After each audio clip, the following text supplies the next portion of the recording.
We want to psychologically figure out how to manipulate you as fast as possible and then give you back that dopamine hit. We did that brilliantly at Facebook. Instagram has done it, WhatsApp has done it, Snapchat has done it, Twitter has done it.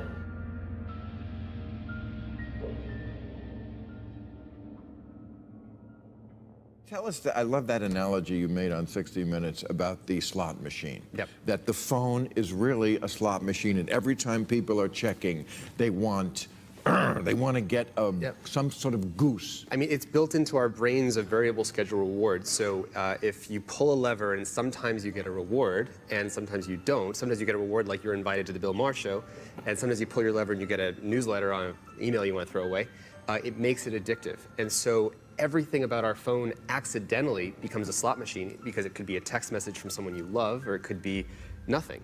But the more frequently it buzzes, the more it conditions us to check more. And so it's obviously leading to these kind of addictive problems that everybody feels. Right. If the thought process that went into building these applications, Facebook being the first of them to really understand it, that thought process was all about how do we consume as much of your time and conscious attention as possible.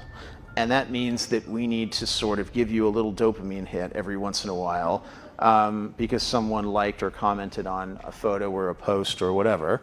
And that's going to get you to contribute more content, and that's going to get you, more likes and comments. I mean, it's a social validation feedback loop that it's like it's exactly the kind of thing that a hacker like myself would come up with, because you're exploiting a vulnerability in human psychology.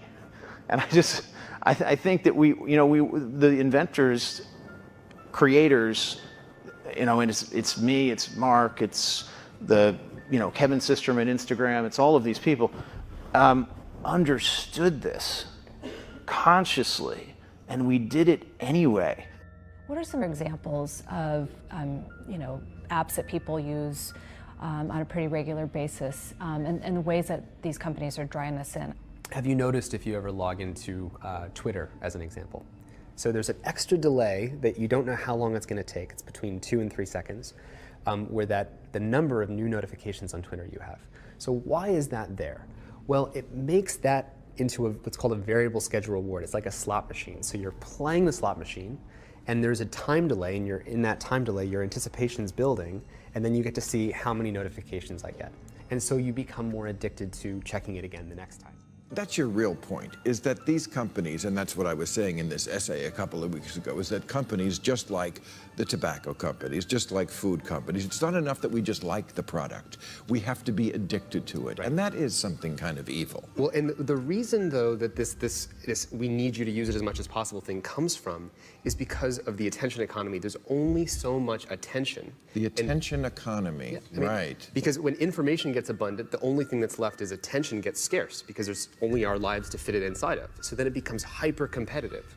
And the reason people are stupider, to your point, is because they don't read anymore. And the reason they don't read, there's no time. Yep. Because they're doing this bullshit. Anyone who uses social media might admit it can be hard to tear yourself away. Now the former head of Facebook says that's exactly what the founders intended. And like the site he helped create, this morning, he has our attention. The 38-year-old mogul admits he, along with other pioneers of social media, knew what they were doing. We understood this consciously, and we did it anyway.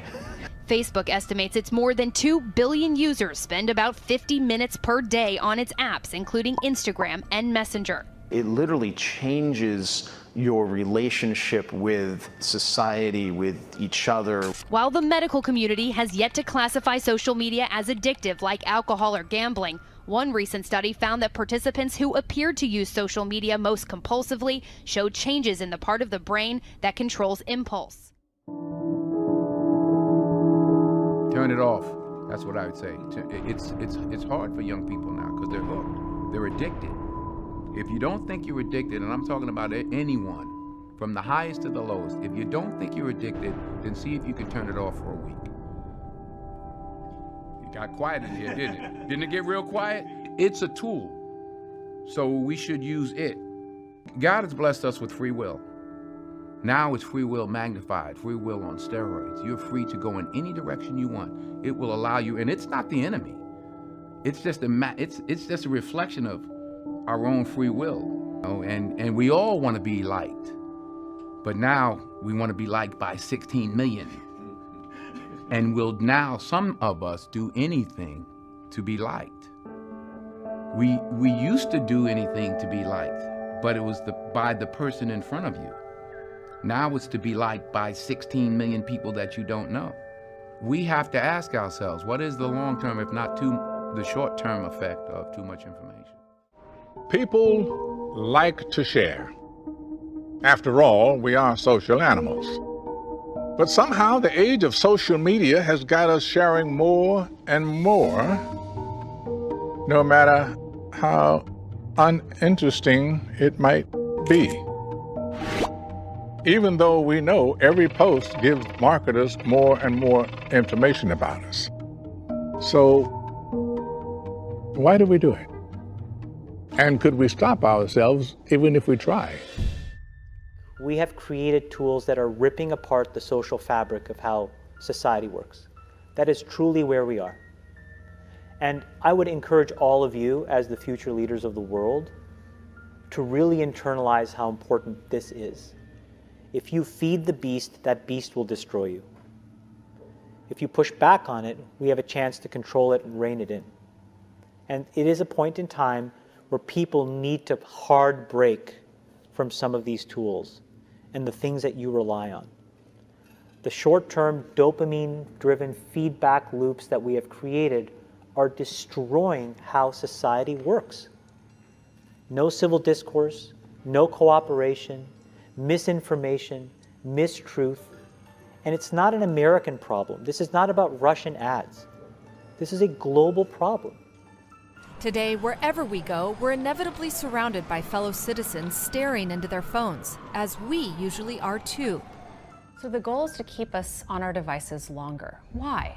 For any company whose business model is advertising or engagement-based advertising, meaning they care about the amount of time someone spends on the product, they make more money the more time people spend. So the game becomes, how can I throw different persuasive techniques to get people to stay, to spend as long as possible, and to come back tomorrow? Today we live in a world now where it is easy to confuse truth and popularity. And you can use money to amplify whatever you believe and get people to believe that what is popular is now truthful and what is not popular may not be truthful. And the reality is now I can take money and I can use that through all of these social media systems that exist to hundreds of millions of people, and I can convince all of Joe's friends and everybody like him of my opinion in very subtle and small ways. And he can do the same to me. We can do that about vaccines. We can do that about gay rights. We can do that about bathroom laws. We can do that about Roy Moore. And so I think the question we have to ask ourselves is, how do we live in a world where this is now possible? So how do we prevent social media from not being a delivery system for fake news? Because Hillary Clinton was out talking about this week. She said the other side was using content that was just flat out false and delivering it in a very personalized way. Yeah. If you look at Facebook, the vast majority of the news items posted were fake. What do we do about this? Well, I mean, so the thing is, there's this myth that technology is neutral, that it's up to us to choose how we use it. Therefore, these platforms are not responsible. It is not true. Because not true. Because right. These companies, not because they're evil, but they need to get as much attention as possible. They're evil. So if something that is sensational, something is sensational, they have to show you the sensational thing that gets more attention than if they showed you complex things that got less attention. They have to. And anybody who runs a website or knows this. What all of these systems do, every single one, is it exploits our own natural tendencies in human beings to get and want feedback. And that feedback, chemically speaking, is the release of dopamine in your brain. And so what these feedback loops do, and they exist everywhere, in Call of Duty, in other video games, in social networking sites, they get you to react. And I think that if you get too desensitized and you need it over and over and over again, then you become actually detached from the world in which you live. You become callous, you become crude. And you not live tuned in into front of your things. screen. And it's weird. I guess I kind of just innately didn't want to get programmed. And so I just tuned it out. But I didn't confront it. And now to see what's happening, it really bums me out. And we compound the problem, right? We curate our lives around this perceived sense of perfection because we get rewarded in these short-term signals, hearts, likes, thumbs up, and we conflate that with value and we conflate it with truth. And instead what it really is fake, brittle popularity that's short-term and that leaves you even more, and admit it, vacant and empty before you did it. Because then it forces you into this vicious cycle where you're like, what's the next thing I need to do now? Because I need it back. Think about that compounded by 2 billion people. And then think about how people react then to the perceptions of others. It's really bad. It's really, really bad. It sounds like you're taking deep personal responsibility also in being a part of it. I kind of, look, I did a great job there. And I think that business overwhelmingly does positive good in the world. Where I have decided to spend my time is to take the capital that they rewarded me with and now focus on the structural changes that I can control. I can't control that. I can control my decisions, which is I don't use this shit. I can control my kids' decisions, which is they're not allowed to use this shit. That's what I can do. But everybody else has to soul search a little bit more about what you're willing to do, because your behaviors, you don't realize it, but you are being programmed. Don't think, oh yeah, not me, I'm fucking genius, I'm at Stanford. You're probably the most likely to fucking fall for it. Because you were fucking checkboxing your whole goddamn life. No offense, guys. None taken. The reason why Steve Jobs was like anti-social media. I am telling you I'm not on these fucking apps. I'm not him by any stretch of the imagination. Chima, thank you so much for being here and enlightening all of us.